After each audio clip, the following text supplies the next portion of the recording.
Labą dieną, gerbim telšiškiai, Algirdas Bacevičius, savivaldybės tarybos narys. Turiu informuoti visuomenę, visada informuoju apie daugiau mažiau reikšmingus įvykius. Man ir galbūt kitiems. Dabar turiu pranešti, kad netenkam vieno nario. Netenkam komandų vieno nario. Komanda tai mūsų savivaldybės tarybos frakcija. Po rinkimų gavom 4 vietas savivaldybės taryboje telšių. Ir iš 4 žmonių netenkam vieno nario. Ir netenkam ne ta prasme, kad jis kur nors dingo ar mirė. Ne, jis nemirė, jis gyvas, gyvuoja ir labai gyvas yra tas. Tačiau frakcijoje tokio žmogaus mes nebeturėsim. Ir tai yra Martinas Leščiauskas. Tai mano kolega, su kuriuo buvau praeitą kadenciją. Mes buvom gavę 2 vietas, dabar gavom 4 vietas.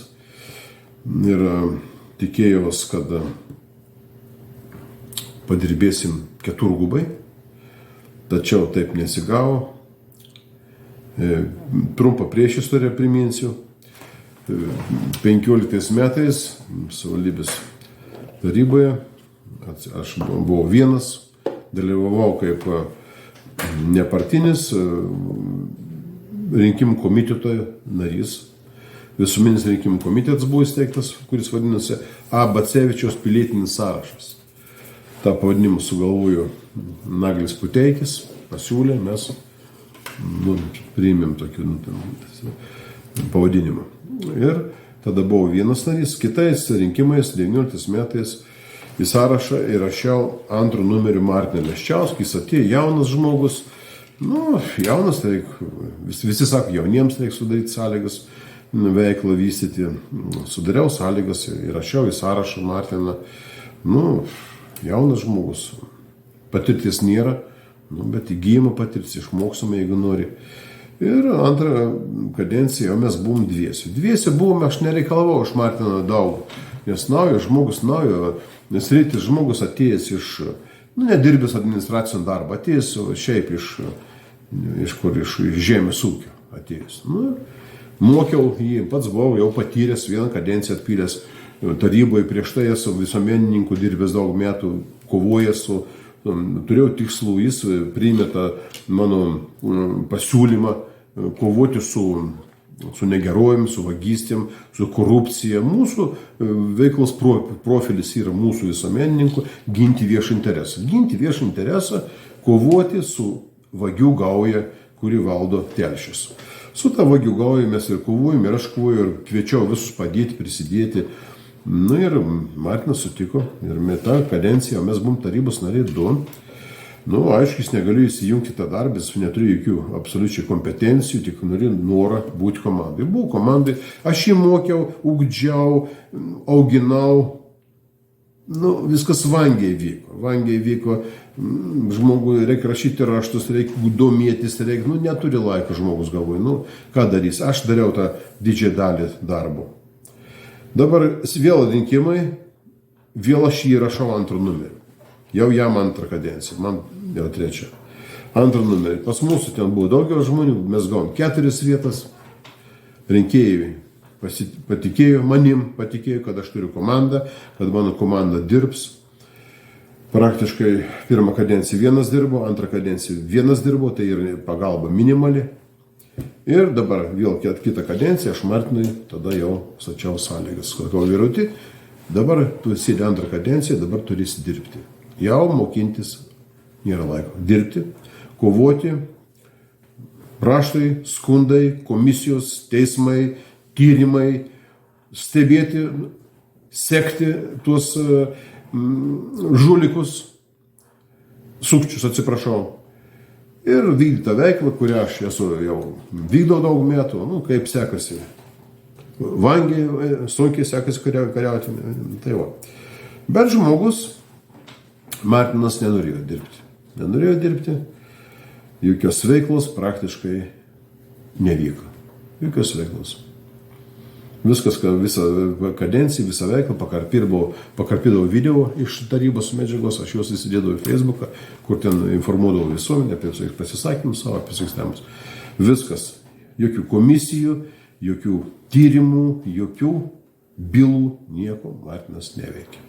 Laiko nėra, į susirinkimus nevaikščiu, dabar kadencija, jau antrą kadenciją, pas mus yra frakcija, yra sutarta, kad reikia ateiti į posėdžius, pas mūsų biure, kur dabar aš esu, čia yra biuras pas mūsų, čia visada galim susirinkti, pašnekėti, esam sutarę prieš posėdžius, visada ketvirtadieniais posėdžiai, trečiadieniais mes renkamės 6 val. Vakare čia, aptariam tarybos medžiagą, aptariam poziciją kiekvienu klausimu, kaip mes frakcijai balsuojam, kaip nebalsuojam, mes viską aptariam. Martinas į posėdžius neina, per rinkimus vykdė veiklą vangiai, prie rinkimų neprisidėjo absoliučiai, nie kapeikos neprisidėjo, visi turėjom išlaidų daug, visi išdeginom benzino daug, viską. Nu, dabar gauna visi atlyginimus po 600 eurų, tarybos nariai turi prisidėti kažkiek tai prie biuro išlaikymo, tas atlyginimas ir prie kažko. Absoliučiai tą veiklą nevykdoma. Ir todėl dabar yra frakcijos pozicija kažkokia, jis balsuoja kaip nori, tarybos narys gali balsuoti kaip nori, reiškia frakcijos mūsų poziciją nusišvilpti. Todėl mūsų frakcijos nariai pareiškė priekaištus, nepasitikėjimą pareiškė, jie man pareiškė, kad reikia tokius žmonės iš frakcijos vyti lauk. Nu, aišku, tas sprendimas priimamas kolektyviai, jo vyti lauk, nes jie ateiname kažkiek tai. Tai todėl tolimesnis darbas frakcijoje yra neįmanomas toks. Tiksliau, Martinas jis nedirba mūsų frakcijai, žmogus sužvaigždėjo, įsijautė į vaidmenį, kad jis čia tarybos narys. Tarybos narys, būčiau antro numeriu įrašęs savo mamą, būtų tapusi irgi tarybos nariu. Būčiau kaimynų įrašęs antro numerį, irgi bus tapęs, aš nežinau, nei vardo to kaimyno. Tai ir labai gaila, kad žmonės, jauni žmonės, sako, tai rašykit, jaunus žmonės. Kad jaunus žmonės ateina į tarybą, gauna 600 atlyginimo ir nevykdo jokios veiklos. Ateini per mėnesį į tarybos posėdį, pusdienį tarybos posėdį ir komitete kažkokiam tai nuotoliniu pasėdį. Viskas. Ir visa veikla. Jokios veiklos nevykdo. Nu tai va, komisijoje, siūliau komisiją, etiks komisijos pirmininkai eiti, nei Martinas etiks komisijos pirmininkus. Aš esu ir etiks komisijos pirmininkas, antikorupcijos komisijos pirmininkas, ir opozicijos lyderis aš esu, visokios komisijos aš esu įsirašęs pats einu, aš dieną naktį dirbu tą darbą. Ir gaunu už tą atlyginimą, nu tokį, atlyginimas koks yra toks. Tai va. Ir mes tą žmogų, labai man gaila, aš galvoju, išsiauginsiu savo pagalbininką, kad jis man padės, prikips, aš galėčiau laisviau atsipūsti, išmokinsiu visko, ką moku. Bet pasirodo, žmogus nenori nei mokintis, nei dirbti, nei tarnauti, nieko nenori.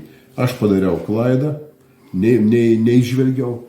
Reikėtų žmonės labiau pažinoti, nepažįsto žmonių pasirodo lyg tai nieko, paskui po kiek laiko. Dabar turėtų mandato atsisakytų, nes mandatas yra duotas, neatsako mandato, aišku, neatsakys, niekas neprivers atsakyti, nenori dirbti, pasislinka, palik mandatą, ateis, sekant mūsų mergaitė, yra studentė, teisininkė, ateitų, padėtų, parašytų raštus, padėtų bylas vesti, padėtų tuos sukčius biški pagainiuotume. Ne, jokios veiklos, nu tai va. Neturėtų tai būti. Ateini su kompanija, reikia skaityti su kompanija kažkiek tai, bet žmogus nutarė eiti kitų kelių.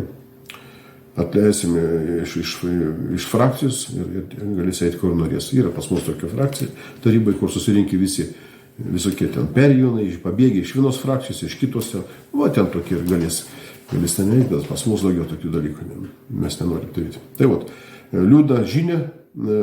Praradom vieną frakcijos narį, kuris praktiškai naudos, ne kažkokia nauda mums buvo, veiklos, jokios nebuvo, veiklos nevykdė, todėl kad taip ir turi būti ir tada eini vairuoti, kur tu nori. Gaila. Viso gero.